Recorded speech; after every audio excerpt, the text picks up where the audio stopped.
Você crê que Jesus voltará em breve? Você tem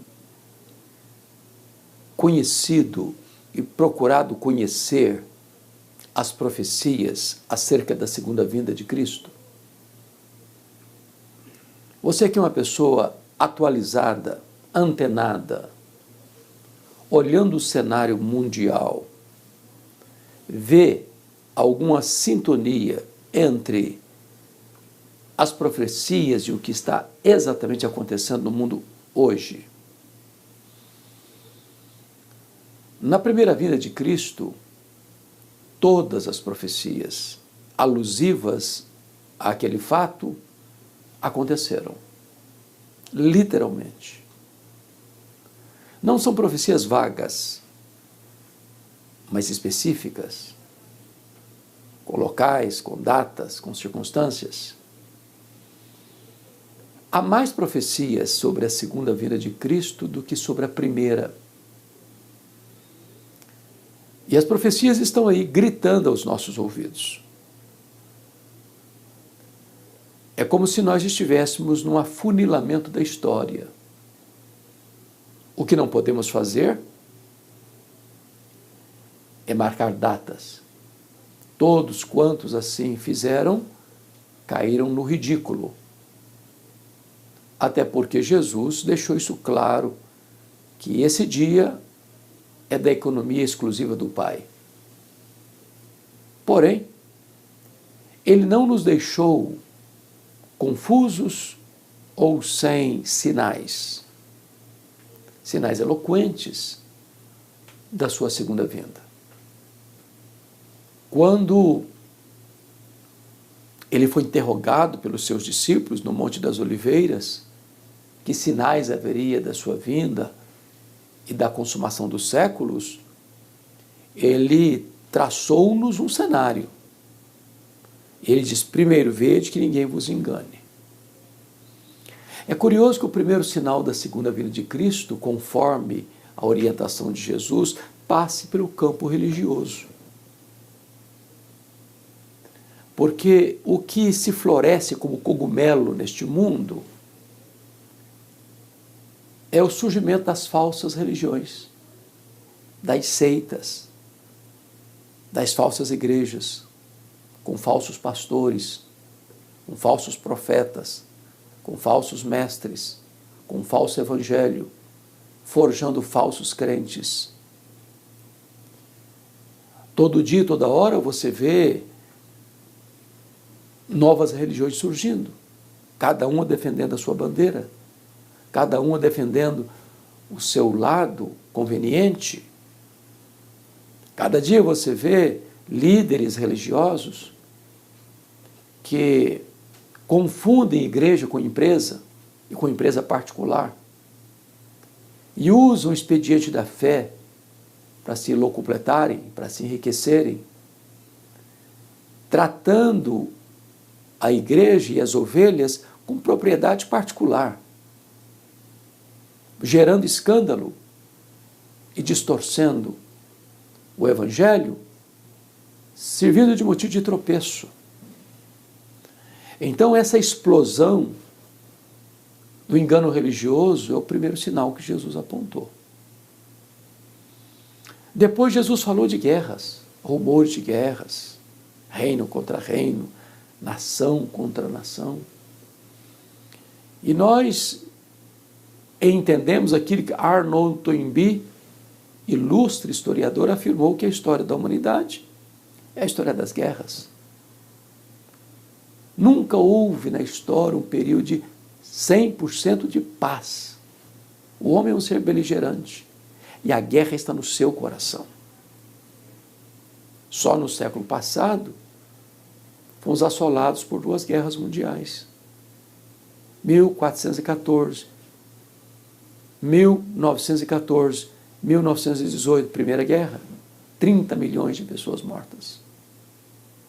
1939, 1945, Segunda Guerra, mais de 60 milhões de pessoas mortas. Então vem os regimes totalitários, que massacraram mais gente que as guerras. O comunismo, que matou de fome em campos forçados, nos paredões de fuzilamentos. Matou tanta gente na União Soviética, na China. E aqui mais próximo de nós, Cuba. E agora, vizinho nosso, Venezuela. Regimes totalitários,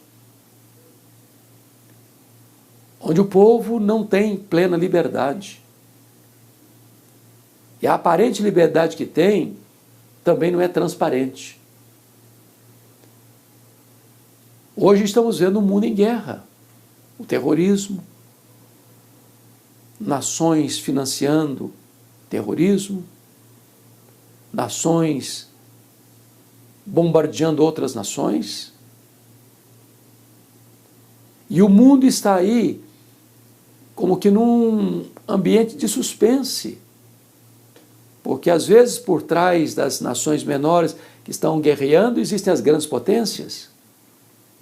E já dizia Mikhail Gorbachev em 1985 no seu livro Perestroika, que o arsenal que se tem hoje dá para destruir o planeta Terra 27 vezes.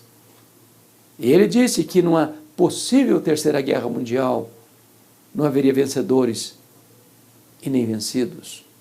Isso não é utopia. Isso não é futurismo irresponsável.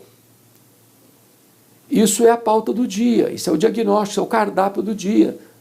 É só você estar antenado com o que está acontecendo para perceber o clima de guerra que o mundo vive nesse momento. Mas Jesus alertou ainda que haveria terremotos em vários lugares, fomes, pestilência. São fatos que também estão acontecendo. A humanidade assolada por catástrofes naturais, de terremotos, enchentes, tsunamis, vulcões, tufões. A terra como que está abalada e bêbada de tanta violência. A fome decorrente das guerras, a fome decorrente da injustiça social, a fome decorrente dos regimes totalitários que onde chegaram nivelaram o povo na miséria para se manterem no poder. Tudo isso são sinais. Sinais apontados pelo próprio Jesus de que ele breve voltará. Mas Jesus ainda define que, como sinal da sua vinda, haveria o esfriamento do amor e a multiplicação da iniquidade. Hoje o homem é o lobo do próprio homem. Hoje você tem medo de andar na rua e ser sequestrado, de ser assaltado, de ser roubado. Hoje as pessoas perderam o amor pela vida e o respeito pela vida. Se mata uma pessoa por um par de chinelos ou por um celular velho. A vida perdeu o valor. As pessoas perderam a humanidade, se bestializaram. É o amor que não existe mais nas relações. É a política do assassinato desde o ventre. É a disseminação das drogas mortais que destrói primeiro o caráter, a liberdade, a família e depois tira a vida precocemente. Vivemos nesse palco, na cidade e no campo, de violência, de inquietação, desassossego, de insegurança, onde você não tem medo, às vezes, de outros perigos, você tem medo do seu próximo, de gente como você. Então, esse esfriamento do amor e essa multiplicação da iniquidade, o mundo hoje está aplaudindo o vexatório. As pessoas estão fazendo apologia daquilo que deveriam ter vergonha. Promiscuidade sexual de toda ordem. quanto mais depravado, quanto mais fora da normalidade da vida, mais as pessoas estão aplaudindo. E esse caos, e esse colapso moral da sociedade, essa multiplicação da iniquidade, que desestrutura a vida, desestrutura a família, desestrutura a sociedade, corrompe os bons costumes, está aí na pauta do dia, sendo aplaudido em plena luz do sol. Mas, quando você vai para os sinais que mostram que Jesus breve voltará, você vai encontrar também o que o apóstolo Paulo chamou de apostasia. Quantas pessoas que você conhece que pregaram o Evangelho, que inspiravam pessoas pelo seu exemplo, hoje viraram as costas para o verdadeiro Evangelho. Hoje querem um Evangelho inclusivo. Venha como você está, permaneça como você quiser. Hoje, querendo aprovar e apoiar aquilo que a palavra de Deus tão claramente reprova. Apostasia. Gente que outrora tinha tanto zelo pela verdade, hoje jogam a verdade na lata do lixo. Apostasia. Então, é muito importante você entender que Jesus, muito embora não tenha nos dado datas, nos deu placas de sinalização, sinais, alertas. E ele nos diz, quando vocês verem essas coisas acontecerem, ficai apercebidos, porque breve eu voltarei. E como ele voltará? Ele voltará pessoalmente. Ele não vai mandar um arcanjo, um querubim, um serafim, um anjo, um arauto. Ele pessoalmente voltará. A Bíblia diz que ele voltará visivelmente, todo olho verá. Até aqueles que o traspassaram. Vai ser o evento mais público da história. Ele voltará audivelmente.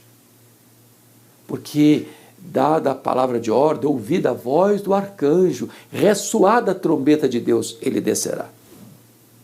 Em outras palavras, não haverá um lugar tão longe, uma caverna tão profunda, que o sonido da segunda vinda de Cristo não possa lá chegar.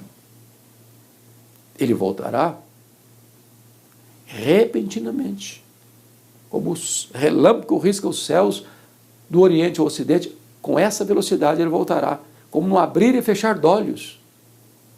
Não dá para se preparar de última hora. Ou você se prepara, ou você naquele dia não terá mais oportunidade de se arrepender.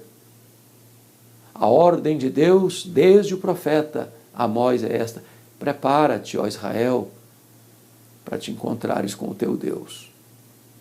Mas esta vinda será inesperada. Jesus disse que vai ser como um ladrão. Você não espera o ladrão chegar na sua casa. Ele não marca dia para ir na sua casa. Ele chega de súbito. E é assim que Jesus virá, de súbito. Vai ser um dia comum, um dia normal. Eu não sei se pela manhã, pela tarde, pela noite, pela madrugada, ou romper da alva. Agora note que, em virtude dos fusos horários que temos no mundo, Jesus voltará de manhã, de tarde, de noite e de madrugada. Se é de manhã aqui, é de noite no Japão. Se é num horário aqui, é num outro horário, num outro continente.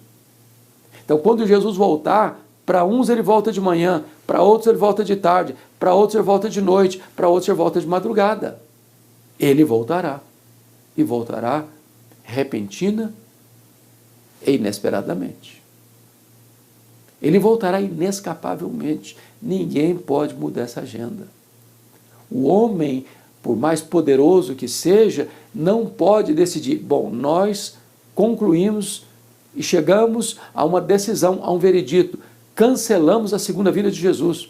Impossível. Essa agenda não está nas mãos dos homens. Essa agenda está na mão de Deus. E Ele voltará. Mas voltará também vitoriosamente. Ele vai colocar todos os seus inimigos debaixo dos seus pés. E Ele vai lançar no lago do fogo os inimigos que conspiraram contra Ele e contra a igreja. O diabo, o anticristo, o falso profeta, a morte, o inferno. Os ímpios, cujos nomes não estão escritos no livro da vida. Ele voltará para se assentar no trono e reinar com a sua igreja, para sempre e sempre. Então, será o evento mais auspicioso, será a acrópole da nossa esperança, a apoteose da nossa expectativa, será o fechamento da história, e então haverá novos céus e nova terra, onde habita a justiça. Não haverá mais choro, nem lágrima, nem dor, nem luto, nem morte, porque as primeiras coisas já terão passado. Nós estaremos com Ele para sempre, com um corpo de glória, imortal, incorruptível, glorioso, poderoso, espiritual, celestial, semelhante ao corpo da sua glória. Nenhum cansaço, nenhuma fadiga, nenhuma doença, nenhuma ansiedade, nenhum defeito físico, um corpo semelhante ao corpo da glória do Senhor Jesus. Aguardamos esse dia. Glorioso dia, desejado dia, esperado dia, o dia da volta do Senhor Jesus. Nossa palavra não poderia ser outra senão Maranata, ora vem, Senhor Jesus. Que Deus abençoe você. Prepare-se, porque breve Jesus